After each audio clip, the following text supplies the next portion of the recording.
where we left off, chapter 25, verse 32.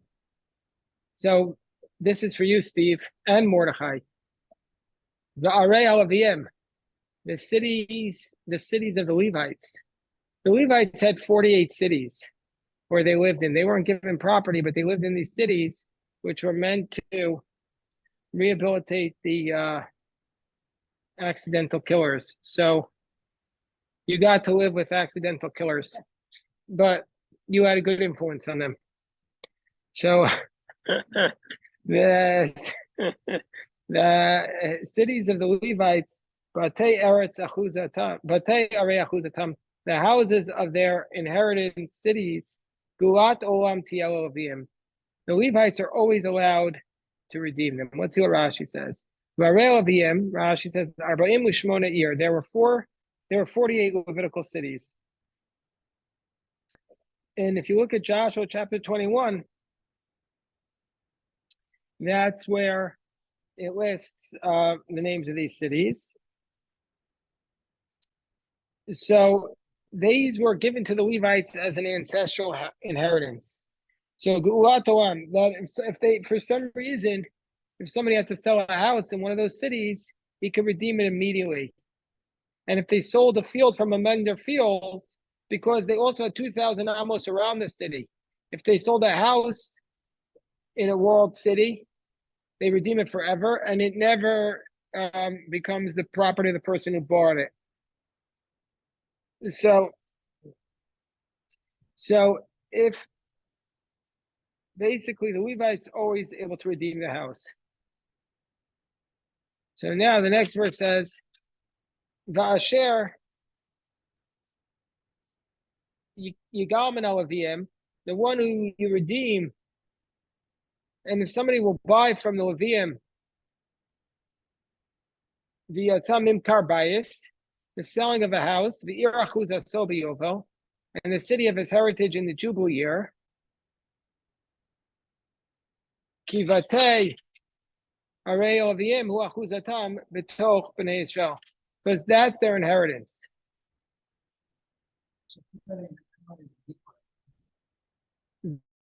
How many Levites were there? Well, in the Bible we know, but in later on, I mean, we have the calculations. They tell it to us when they do a census.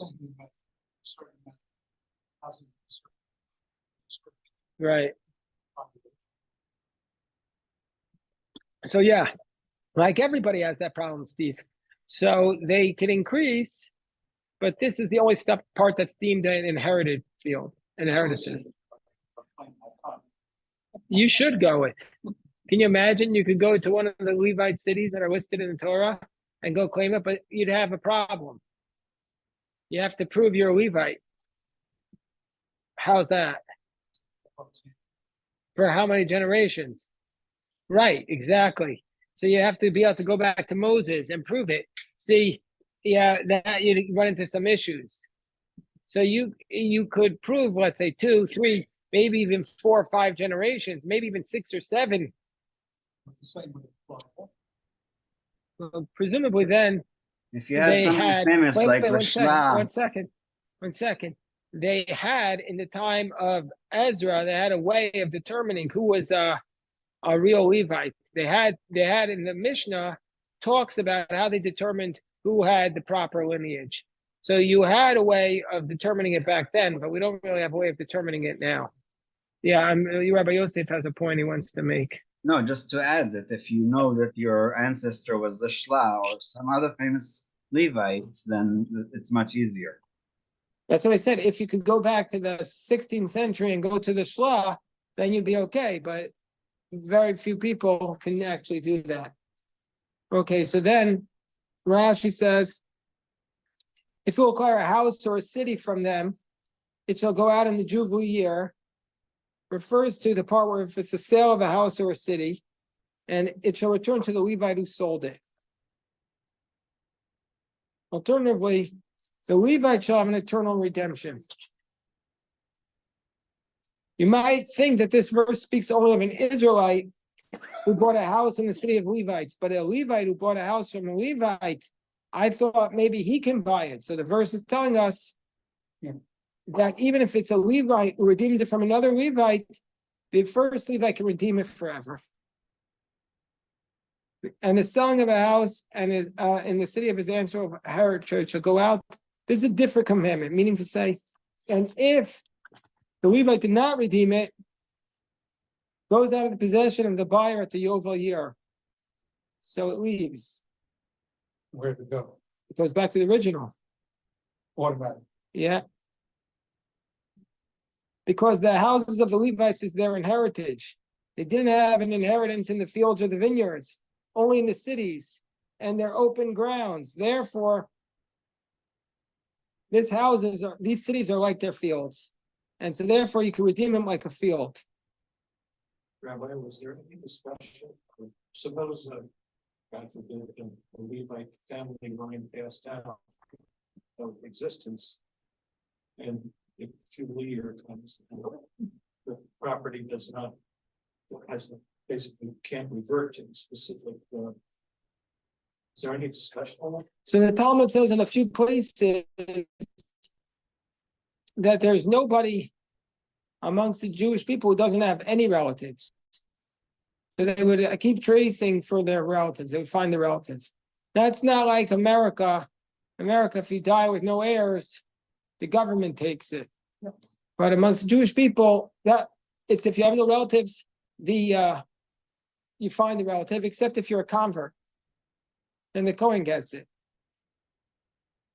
Okay, so stay migrash ariam lo yimaker ki achuzat olam hu lahem. And then the Levites have these open fields around their cities, so that can't be sold because it's an heritage. So the Talmud says that what it means it can't be sold, it means a sale by a treasurer. That if the Levite consecrated his field and did not redeem it, and a treasurer of the temple sold it, it doesn't become the Kohanim's in the Jubilee year, because the Levite can go and redeem it forever. A regular field, if you sold it and you gave it to the temple and you didn't redeem it, then at the Jubilee year it comes the Kohanes, but not the Levites' fields. The Levites' field cannot, if it was, they had to keep 2,000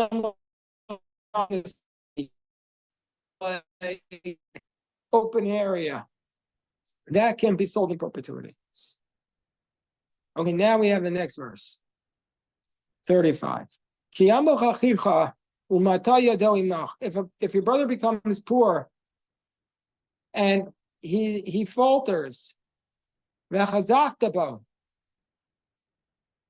to strengthen him before he falls. Don't wait for him to fall and say, I'm going to wait for him to fall and then I'll come in and be the shining knight in armor. Don't do that. You have to strengthen him from before he falls. We're going to give you a parable. If he's a convert or a resident, if he's living with you, you have to keep him up and be strong. What's the parable? Rashi says, don't let him fall down. It'll be hard to raise him up. When you see him beginning to falter, help him up.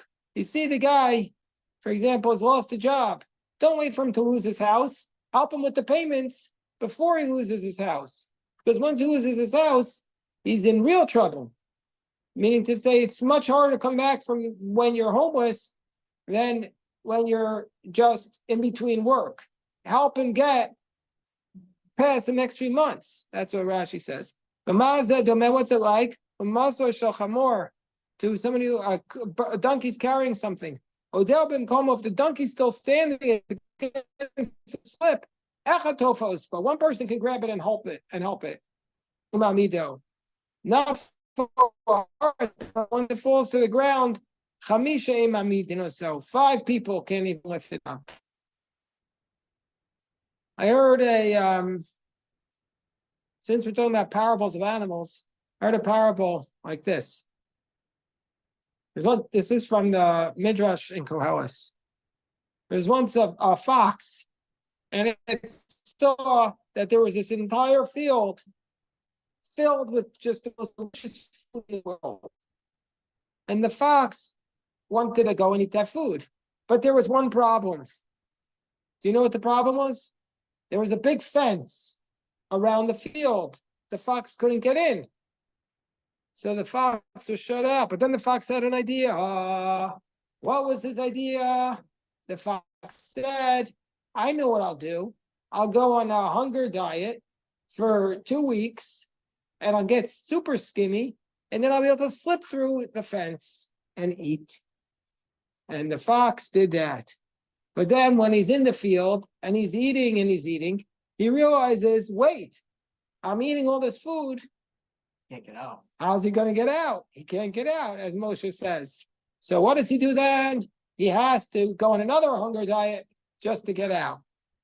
What's the nimshol? What's the parable like? It's like this world. This world, we push ourselves to get in. We have to be real skinny, and we push ourselves to get out. We're real skinny at the end. In between, we're feasting. We don't realize we can't go in like that, and we can't go out like that. But it's from the food over the fence. The fox? How's the fox going to do that? Come on, Steve. Steve. There are animals who have demonstrated ability to make certain like rudimentary tools, but they're My dogs have. they can make tools. No, they steal food. He throw things too. He can throw things too. Okay, They're very brilliant dogs. okay. Well, dogs can be trained to do it, but the fox, anyway, it's just a parable. I have a fox who I see every morning, comes across the lawn. Oh yeah, I see fox in. A red fox, Do you say fox in or foxes? foxes. Not fox in. Never heard that. It's a vixen. Vixen. It's a female fox. Same. Vixen is a female fox. Yeah. Yes, you say moment, I thought of using the plural.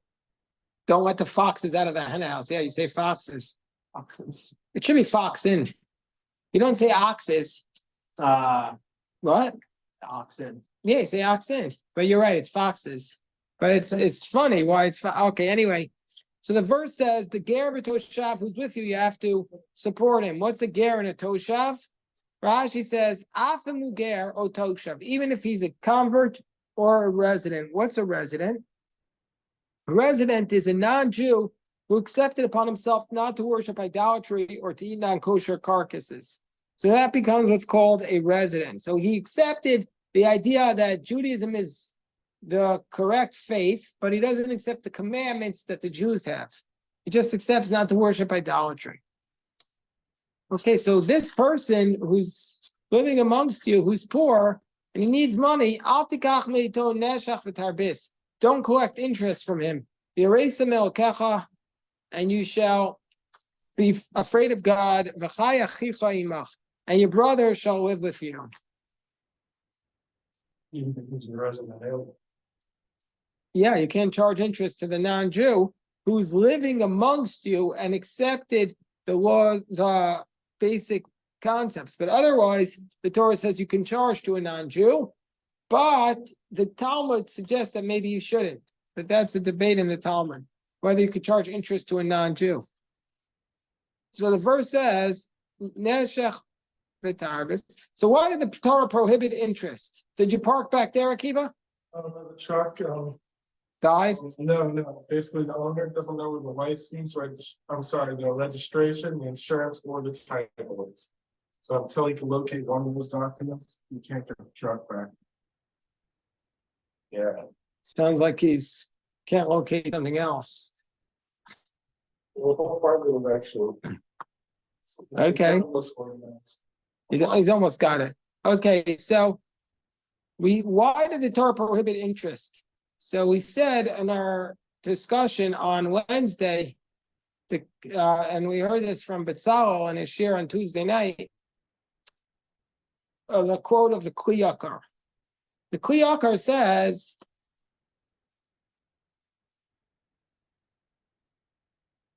that If a person works at interest, it's such a sure bet that it's such a sure, easy way of making money that he's not going to think he needs God anymore. He's going to be turning over the money like anything. Unlike if you're working like a farmer in a field. Oh, actually, no, this was not from Betzal. I heard this from Rabbi Eli Melch Biederman. If you're working like a farmer in the field, then, the farmers, it's risk. It's very risky. But with the interest, the Kli Yakar says there's no risk. But that we know is not true because wasn't there a time where a lot of banks went under, like around 15 years ago? Who remembers that? The Big Short? Yeah. So not exactly accurate in our modern world. Is this constituting prohibition in charging interest There's a prohibition against charging interest. Or for everything? not only charging interest, but also collecting interest. It's a prohibition, but no. Yeah, that's also prohibited. But it's only prohibited for a Jew to another Jew. So the question becomes, For a resident alien, not actually. Right. right, Without a shot of that. yes. No, so the question is, what about all of our banks today? Now, a lot of people are doing banking and you can't get a loan unless you pay interest. And why would anybody give a loan? Because the rate of inflation doesn't, if I give you $100, I don't ask for any money back, I'm actually losing money. Not only that, if I give you $100, I don't ask for any money back. If I just put that $100 in a treasury bill, which is backed by the US government, I'd be getting 5.4% right now, I think, something like that. Yes. So why? What? Less than inflation. Less than inflation? What's inflation? That's seven. But at least I'd be getting something. So basically, if you lend money without interest, you're losing a lot of money. All right. 3 or 4 just in a week, but I had no lot of Okay, whatever it is. The point is that, so what do people do today? Because I don't know anybody who, if they get a mortgage from a Jewish bank, says, wait, I won't pay interest. And the bank's like, well, then we won't lend you the money. So we have to say that in the Middle Ages, there already started this, what's called the Heter Iska, where they came up, like there's a way where we sell chametz. Yeah. They came up with a form that we use that you could lend money at interest and borrow money at interest and no problems. So like had to hear of. It's all in the sense that it's what's called a legal fiction, because everybody knows at the end of the day it's a loan, but they structure the loan like a business deal and they make it so that you won't be able to challenge the structure. They put in certain onerous clauses, like if you wanted to get your term back. So it's illegal. At the end of the day, it's a legal fiction. There wasn't, so Joe, the banking business was big in the Middle Ages, Of course. so they could charge. By the way, it's still big for Jews, the banks.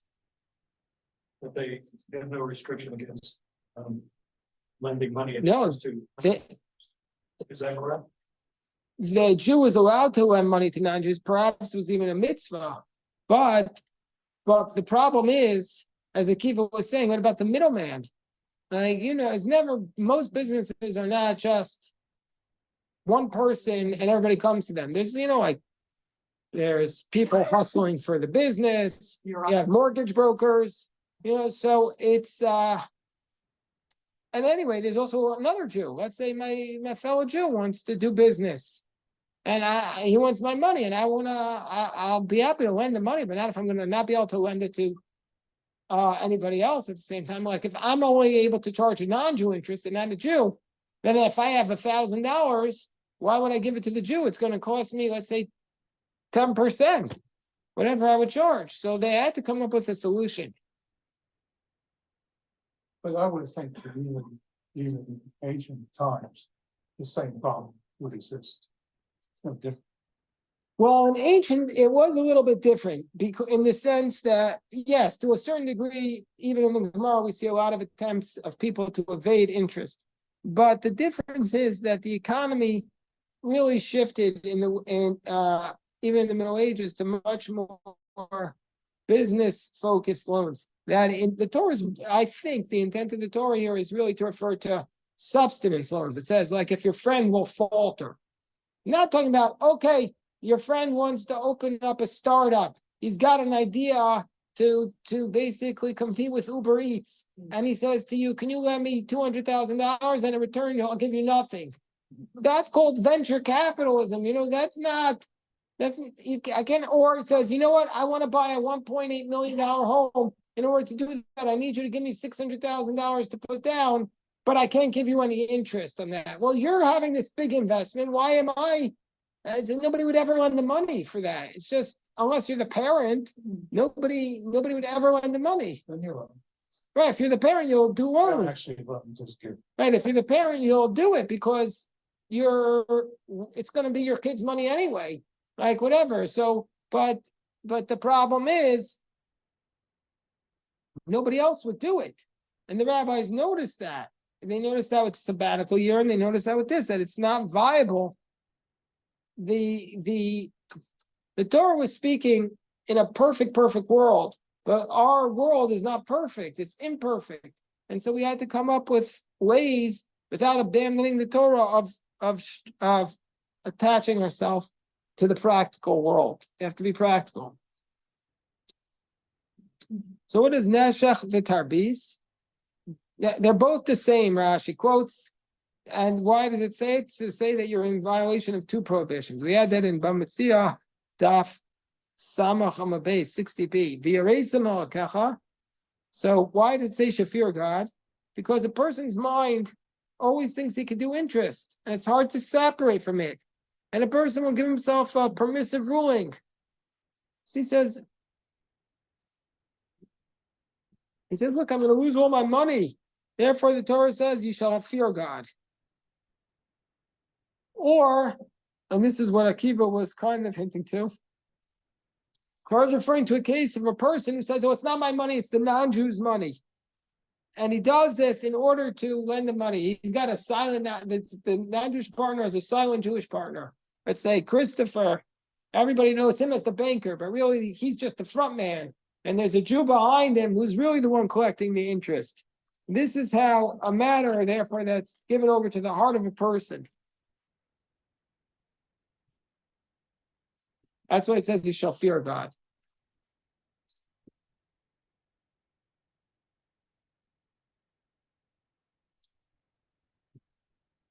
So the next verse 37 says, do not give him your money as interest or your food. Now, your food, you might say, what? How can interest apply to food? Well, very simply. Let's say you want to give him, he says, can I borrow 5 bottles of wine? You say, sure, just give me back 7 next week. So that's called interest. But the rabbis made a decree that you cannot even do that. Let's say he says, okay, I'll give you 5 bottles of wine and you let me you'll pay me back 5 bottles of wine. The rabbi said that's the prohibition of what's called seya b'seya, that if you borrow by a commodity, you can't pay back with the same commodity. Why? Because it can very easily be a way of hiding the interest. Because if you know that the price of wine always goes up in the winey season, and right now it's not the winey season, and you need wine in the off season, so you say, give me 5 bottles of wine, I'll pay you back in June, 5 bottles of wine. Well, then the price of wine will likely go up. So that's the wine season. So therefore, the rabbis prohibited what's called seya b'seya, of doing this type of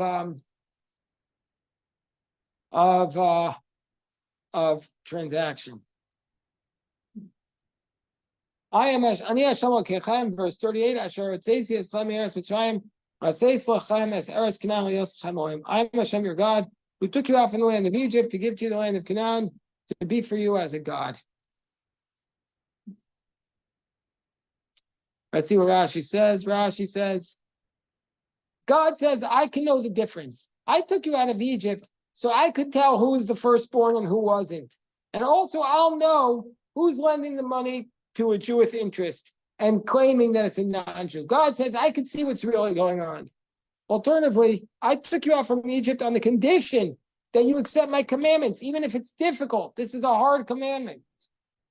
And by the way, people might even think that they observe it when they don't, because the Talmud says that if you really are strict about this, the Talmud says, if I lend money to you at interest and you wouldn't typically run over to me and greet me, then you're not allowed to do that, because that a greeting can be a form of interest. Remember that? We did that? Yeah, Kiva. It's buying Israeli bonds with the problem because they're charging Israeli. I'm like 4 billion% certain that any banking system in Israel uses these legal loopholes to get out of it like that. Use those loopholes would be a problem because it's not a single. Just Right. Prohibition. The